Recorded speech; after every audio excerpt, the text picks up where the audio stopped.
What happens when betrayal doesn't come from strangers, but from the very people called family? On Christmas Eve, while a devoted mother was working a double shift in the ER saving lives, her 16-year-old daughter was told by her grandparents and aunt that there was no room for her at the table, forcing her to drive home alone and spend the holiday in an empty house. People often say, family is forever, but when that very family becomes the source of the deepest pain, should forgiveness still be the answer? Or is it time to draw a line and protect the ones who truly matter? Before we dive into today's story, let us know where you're tuning in from. It's always amazing to see where our stories travel. Don't forget to subscribe so you won't miss the next twist in this journey. Now, I'd like you to hear what she's been carrying in her heart. Christmas Eve in the emergency room is never quiet, but that year it felt especially relentless. Ice was halfway through a double shift at Harborview Medical Center in Seattle, moving from one trauma bay to another, the scent of antiseptic and adrenaline clinging to everything. Monitors beeped in uneven rhythms, paramedics rushed through the sliding doors, and families waited with hope or dread etched across their faces. Saving lives leaves little room for personal thoughts, yet every so often my mind drifted to my daughter, Elowen. 16 years old and newly licensed, Elowen had been thrilled to drive herself to my parents' house in Tacoma for our traditional Christmas dinner. Rowan, my husband, was also working late, and although I hated missing the gathering, we both trusted my parents to welcome her with warmth. Before leaving, Elowen had stood in the kitchen, carefully arranging a tin of homemade cookies, wrapping small gifts for her younger cousins, and smoothing the sleeves of the soft cream sweater my mother once said she loved. "Text me when you get there," I had reminded her, kissing the top of her head. "I will, Mom. Don't worry," she replied with a reassuring smile. A few hours later, in the middle of stitching a laceration, my phone buzzed. "I'm here." Everything's good relief washed over me, allowing me to focus entirely on my patients. Despite the complicated history with my family, especially the unmistakable favoritism toward my younger sister, Brielle, I believed they would never take that out on my child. Elowen was innocent in all of it.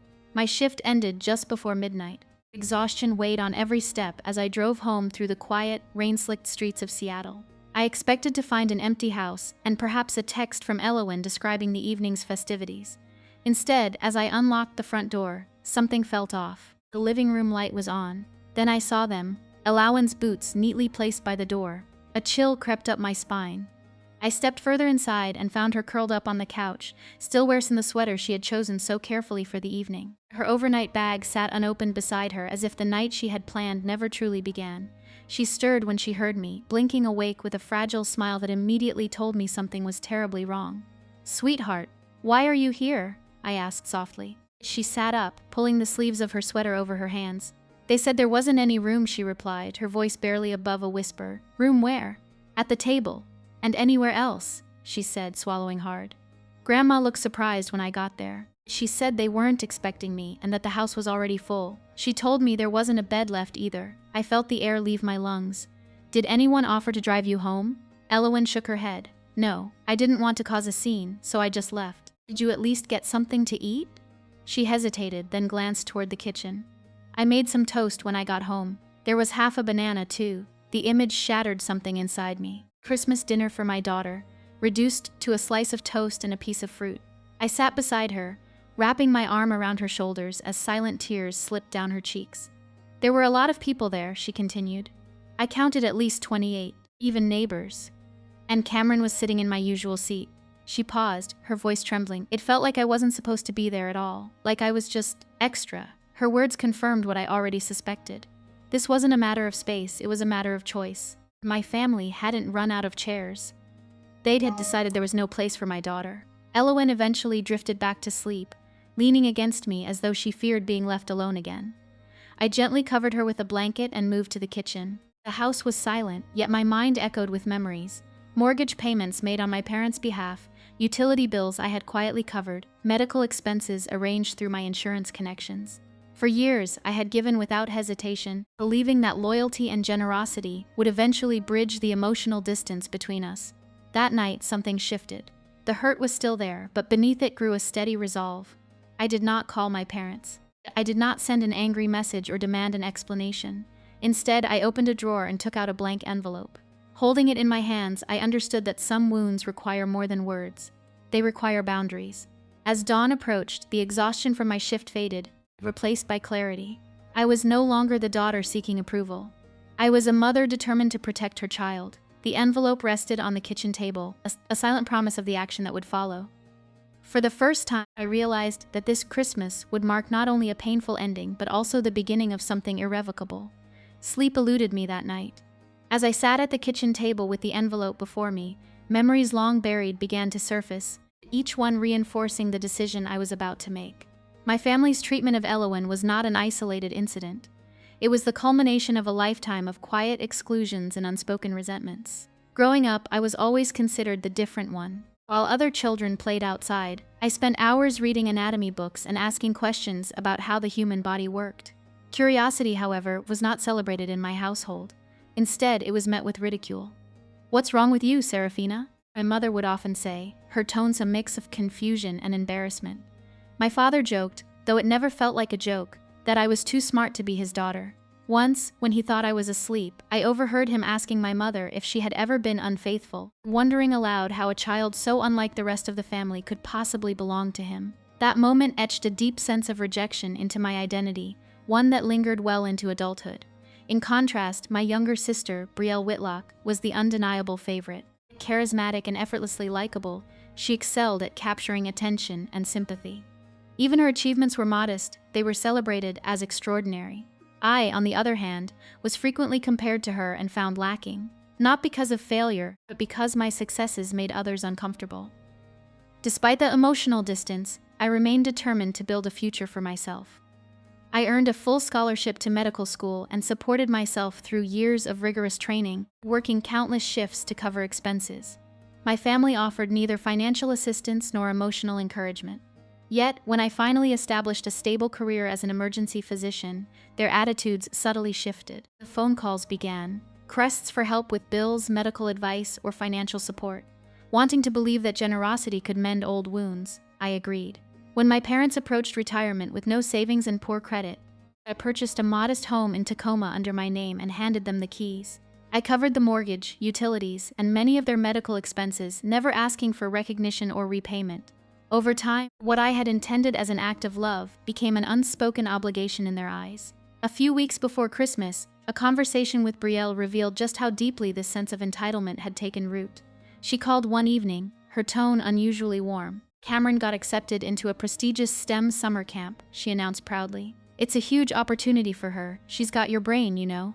I congratulated her and asked about the cost. $1,200, she replied. "But it's worth every penny, and you, of all people, should understand that." Her expectation was unmistakable. When I gently explained that I was already supporting our parents financially and suggested exploring scholarships or payment plans, the warmth in her voice vanished. "Wow," she snapped. "It must be nice to have everything and still be so stingy. She's your niece, Serafina. Or are you just jealous because she's actually going places?"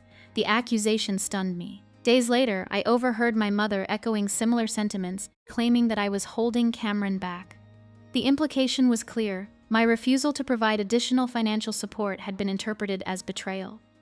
As I reflected on Elowen's experience that Christmas Eve, the connection became impossible to ignore. Her exclusion was not a misunderstanding. It was retaliation. By denying my request, they had chosen to punish me through my daughter, a calculated act designed to assert control and reinforce their expectations. With this realization came a profound sense of clarity. The guilt I once felt began to dissipate, replaced by unwavering determination. I contacted a lawyer to ensure that the next steps would be legally sound. Together, we prepared a formal eviction notice for the Tacoma property, affirming my right as the homeowner to reclaim it. Late that evening, I reviewed the document one final time. Each line represented not just a legal action, but the culmination of years of emotional endurance. I thought of Elowen, her quiet resilience, her longing to belong, and the courage it took for her to recount that painful night. Protecting her was no longer a choice, it was a necessity. With steady hands, I signed my name at the bottom of the letter. The ink dried quickly, sealing a decision that would irrevocably alter the course of our family's history. As I placed the document into the envelope, I felt neither anger nor regret, only a profound sense of resolve. A storm was coming, and for the first time in my life, I was ready to face it. The morning after Christmas arrived with an eerie stillness, as if the world itself was holding its breath.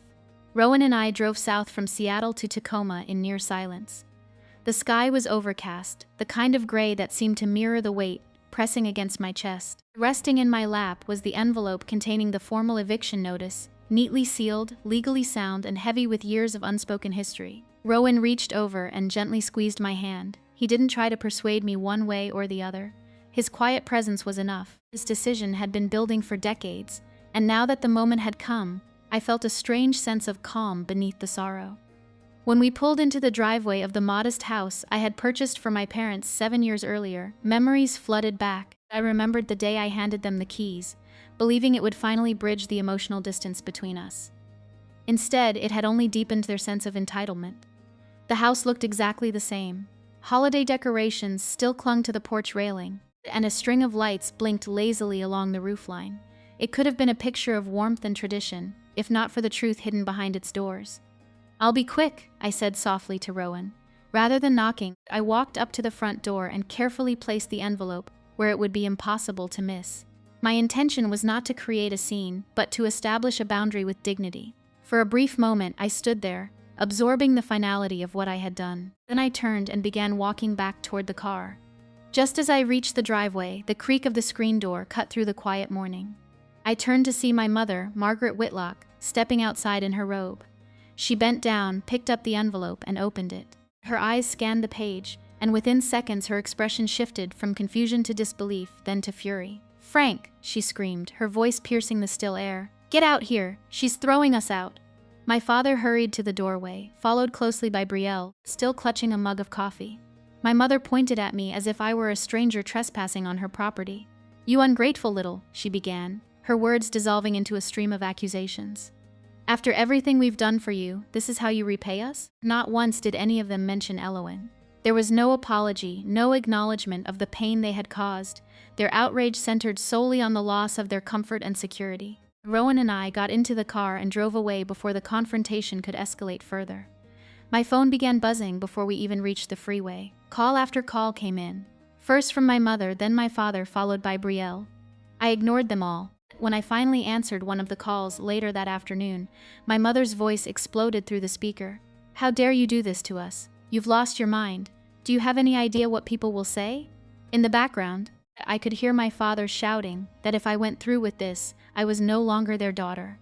Brielle sent a series of text messages accusing me of destroying the family, and even hinted that my actions could damage my professional reputation. The irony was almost surreal. None of them asked about Elowen. None of them expressed remorse. Their concern was solely for themselves. The following morning, another confrontation awaited me. A sharp knock echoed through our home in Seattle.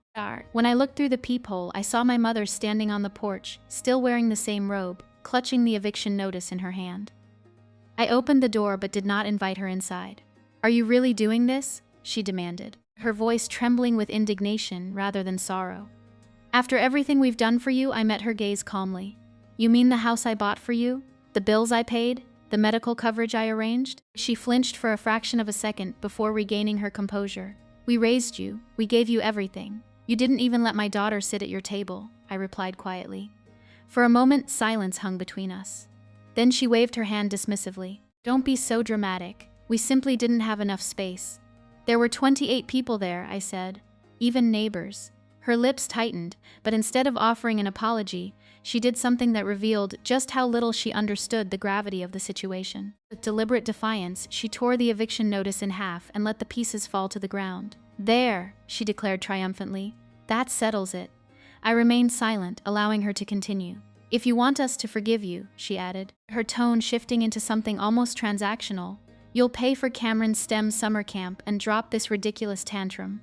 In that instant, any lingering hope for reconciliation vanished. It became unmistakably clear that I had never been seen as a daughter deserving of respect, but rather as a financial resource to be managed and manipulated. "I'm not asking for your forgiveness," I said calmly. "And this isn't a tantrum, it's a boundary." Without another word, I stepped back and closed the door. The soft click of the lock felt symbolic, marking the end of a chapter defined by obligation and the beginning of one defined by self-respect. Shortly thereafter, I contacted my lawyer to proceed with the formal legal process. The emotional shift within me was complete. The desire for approval had been replaced by an unwavering commitment to protect my daughter and break the cycle of manipulation. Returning to work at the hospital provided a sense of structure amidst the turmoil. The emergency room demanded focus and precision, leaving little room for distraction. Yet during brief moments of stillness, my phone would light up with missed calls and messages from my parents, Brielle, and even distant relatives. Many of them accused me of overreacting, while others suggested that the situation was simply a misunderstanding. I chose not to respond, channeling my energy into ensuring that the legal process moved forward without delay. Meeting with my lawyer brought clarity and reassurance. He confirmed that, as the legal owner of the Tacoma property, I had every right to initiate a formal eviction. Official notices were sent, outlining the timeline for my parents to vacate the premises. While I continued to pay the mortgage to protect my credit, I made the difficult decision to discontinue all additional financial support, including utilities, insurance assistance, and medical reimbursements. For the first time in years, the extent of my contributions became undeniably visible. A few days later, Aunt Lorraine, whom I had always considered the most reasonable member of the family, arrived unexpectedly at my doorstep. She carried a tin of cookies and an expression of cautious concern. "Serafina," she began gently as we sat in the kitchen, "this doesn't sound like you. Throwing your parents out over a misunderstanding?" I took a deep breath and calmly recounted the events of Christmas Eve, describing Elowen's experience in detail. I then presented the documentation of the financial support I had provided over the years: mortgage statements, utility bills, medical payments, and insurance records. As she reviewed the papers, Lorraine's expression shifted from skepticism to shock. "I had no idea," she whispered. "They never told anyone." "They didn't lie," I replied quietly. "They just left out the parts that didn't serve them." When she left, her demeanor had changed entirely. A few days later, she sent me a message acknowledging that the family had been misled and expressing her support. This marked the first significant shift in the broader family's perception of the situation. Not long after, another revelation came to light. Through conversations with relatives who had attended the Christmas gathering, I learned that Brielle had deliberately arranged the seating in advance, ensuring that her daughter Kamrin occupied Elowen's customary place at the table. This confirmation erased any remaining doubt. Elowen's exclusion had been intentional, a calculated response to my refusal to finance Cameron's summer camp. Armed with this knowledge, I decided to share the truth with select members of the extended family. I sent copies of the financial records and a concise explanation of the events leading up to the eviction. Gradually, the tone of their responses shifted from criticism to understanding. Some expressed disbelief, others offered quiet support, and a few simply acknowledged the situation with a stunned silence. The narrative my parents and Brielle had attempted to construct began to unravel. Despite these developments, my parents showed no intention of vacating the house. My lawyer informed me that further legal action would be necessary to ensure compliance. After careful consideration, I made a decisive move. I listed the Tacoma property for sale, stipulating that it must be delivered vacant upon transfer. The decision was not motivated by financial gain, but by a desire for closure and finality. As the for sale sign was placed in the front yard, a profound shift occurred. For years, my family had exercised emotional control over me, relying on guilt and obligation to maintain their influence. Now that balance of power had changed. I was no longer reacting to their expectations. I was shaping my own future.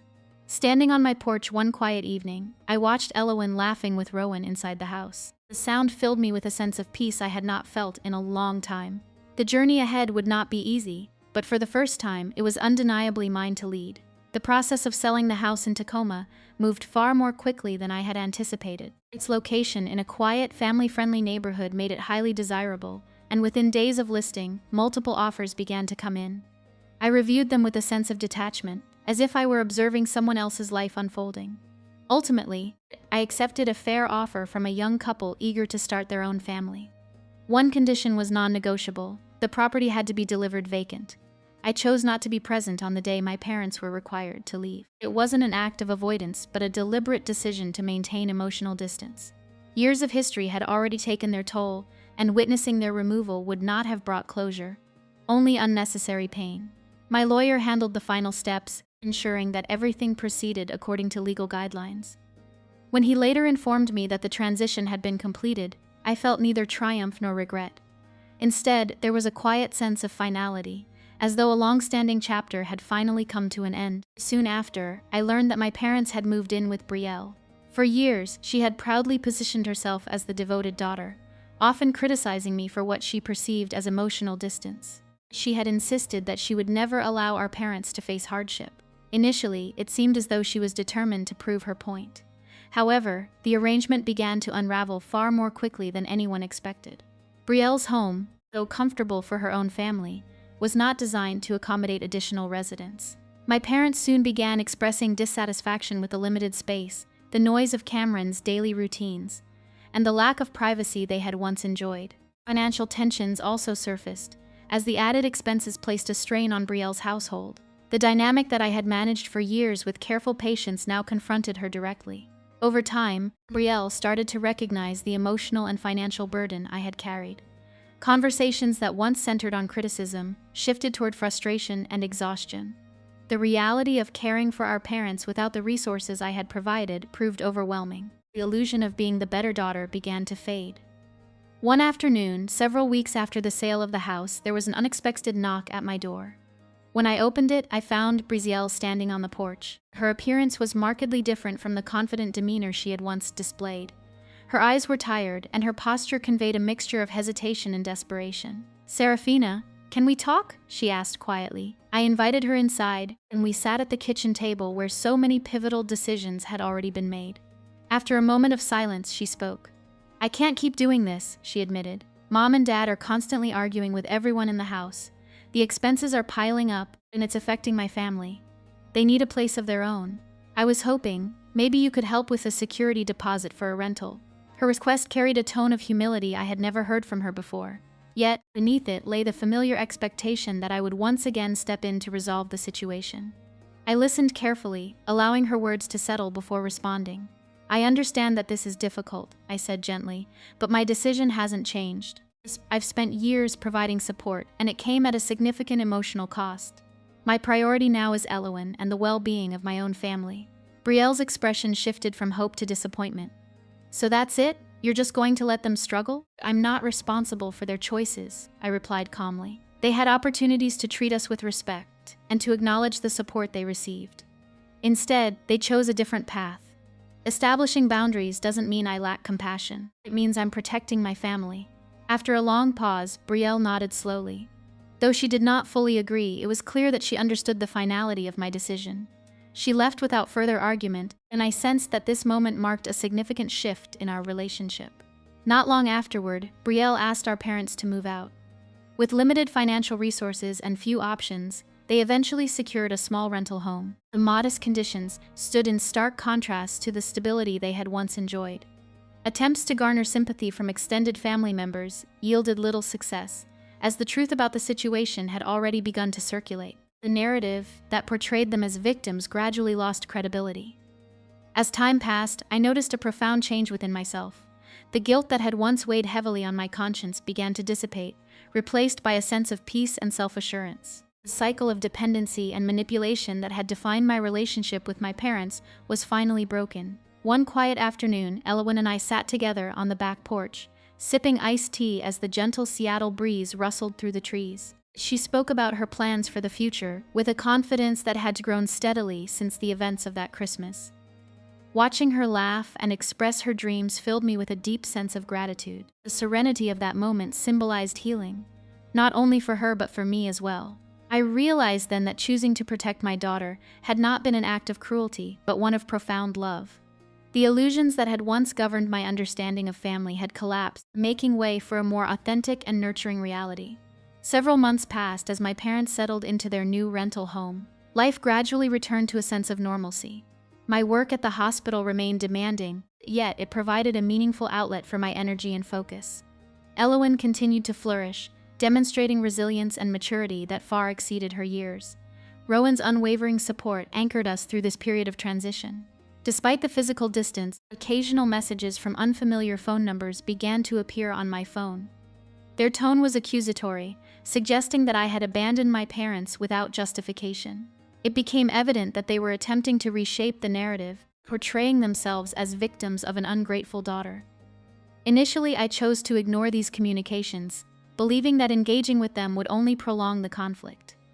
However, the situation took a different turn when a cousin reached out to me privately. She explained that my parents had been sharing a version of events that omitted key details, including the years of financial support I had provided and the circumstances surrounding Elowen's exclusion from the Christmas gathering. Recognizing the potential impact on my reputation and professional integrity, I decided to present the truth. I compiled documentation outlining the extent of my contributions, mortgage payments, utility bills, medical expenses, and the legal notice that had been issued. Accompanied by a concise explanation of the events, these materials were shared with select members of the extended family. The response was immediate and revealing. Expressions of surprise and understanding replaced earlier skepticism, and many relatives offered quiet words of support. Not long after, I encountered my parents unexpectedly outside a local cafe in Tacoma. The meeting felt almost surreal, as though the past and present had collided in a single moment. They approached me with a mixture of indignation and expectation. "Serafina," my mother began, "we need to talk." We sat at a nearby table, the atmosphere tense yet controlled. Rather than acknowledging the pain they had caused, they quickly shifted the conversation toward their financial difficulties. "We're struggling to make ends meet," my father stated bluntly. "You could at least help us get back on our feet." I listened patiently, waiting for a sign of remorse, any indication that they understood the gravity of their actions. None came. There was no apology for Elowen, no recognition of the emotional harm inflicted upon her. "What happened on Christmas wasn't just a mistake," I said calmly. "It was a rejection of your own granddaughter. Family is built on love and respect, and without those, the word loses its meaning." My mother's expression hardened. "You're exaggerating. We did what we had to do. You're the one who tore this family apart." In that moment, I realized that reconciliation was not possible. Their perspective remained unchanged, rooted in entitlement rather than accountability. Accepting this truth brought an unexpected sense of liberation. "I wish things had been different," I replied, "but my responsibility is to protect my daughter and the family Rowan and I have built. I can't continue supporting a relationship that lacks respect and compassion." The conversation ended without resolution.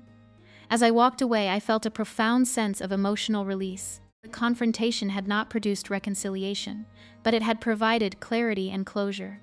In the months that followed, Elowen continued to heal from the experience. She became more confident, engaging actively in her studies and pursuing interests that reflected her unique talents. Our bond deepened, strengthened by the mutual understanding that we had navigated this challenging journey together. Ultimately, I made the decision to cease all contact and financial support for my parents. This step was not taken lightly, but it was necessary to preserve the well-being of my immediate family. The boundaries I established marked the definitive end of a cycle that had persisted for far too long. As I reflected on the path we had traveled, I felt no regret. Instead, there was a quiet affirmation within me. I had chosen to stand up for my daughter, and in doing so, had reclaimed my own sense of self. The future now lay open before us, defined not by obligation or guilt, but by love, respect, and the freedom to build a healthier legacy. 6 months had passed since my parents were required to leave the house in Tacoma and relocate to a modest rental in Portland. Life had gradually settled into a new rhythm. I immersed myself in my work at the emergency room in Seattle, where every shift demanded focus and resilience. At home, Elowen continued to heal, her laughter slowly returning, while Rowan remained the quiet pillar of strength that held us together. Although I had severed all contact, occasional messages from unfamiliar phone numbers still appeared on my phone. They carried the same tone of accusation and blame, subtle reminders that my parents had not accepted responsibility for their actions. I chose not to respond, believing that silence was the most powerful boundary I could maintain. One afternoon, I received an invitation from Aunt Lorraine. She was organizing a gathering of the extended family with the intention of bringing everyone together and resolving lingering misunderstandings. I hesitated at first. The thought of facing my parents and Brielle again stirred memories I had worked hard to put behind me. After careful consideration, I decided to attend, accompanied by Rowan and Elowen. My purpose was not reconciliation but clarity, a final opportunity to ensure that the truth was fully understood. The gathering took place at Lorraine's spacious home in Tacoma. As we arrived, I felt the familiar tension settle over me. Conversations quieted, and curious glances followed us as we entered. My parents and Brielle were already there, seated together with guarded expressions. Some relatives greeted us warmly, while others appeared uncertain, still influenced by the narrative they had been told. Lorraine welcomed everyone and gently introduced the purpose of the meeting. The atmosphere was heavy with anticipation. When the moment felt right, I stood up, my hands steady despite the weight of the occasion. "I didn't come here to argue," I began calmly. "I came to share the truth." From a folder I had prepared, I presented documentation detailing the years of financial support I had provided for my parents. the deed to the Tacoma house in my name, mortgage statements, utility bills, medical expenses, and records of additional assistance. As the papers circulated among the family members, expressions of surprise and disbelief spread throughout the room. The realization that the story they had heard was incomplete began to reshape their understanding. Before anyone could respond, Elowen gently rose from her seat. Her voice was soft but unwavering. "I'd like to say something," she said. The room fell silent. With remarkable composure, she described her experience on Christmas Eve. The anticipation she felt as she arrived at her grandparents' home, the confusion when she was told there was no space for her at the table, and the heartbreak of driving back alone to an empty house. She spoke of seeing her usual seat taken by Cameron and of the overwhelming sense of rejection she carried that night. Her words resonated deeply, moving several relatives to tears. The emotional impact of her testimony shifted the atmosphere from tension to reflection. It was no longer a matter of conflicting stories. It was the lived experience of a young girl who had been denied a place within her own family. Under the weight of this collective realization, Brielle's composure began to falter. After a long silence, she finally spoke, her voice trembling. "I arranged the seating," she admitted. "I was angry when Serafina refused to pay for Cameron's STEM camp. I thought it would make her understand how important it was." Her confession confirmed what I had long suspected. The exclusion of Elowen had not been an unfortunate oversight, but a deliberate act driven by resentment. The room reacted with shock, and the remaining fragments of the narrative my parents had constructed began to crumble. Despite the overwhelming evidence and Brielle's admission, my parents remained steadfast in their stance. My mother crossed her arms, her expression hardened. "You've humiliated this family," she declared. "No matter what you say, you turned your back on us." Her refusal to acknowledge the harm done to Elowen only reinforced the clarity I had already reached.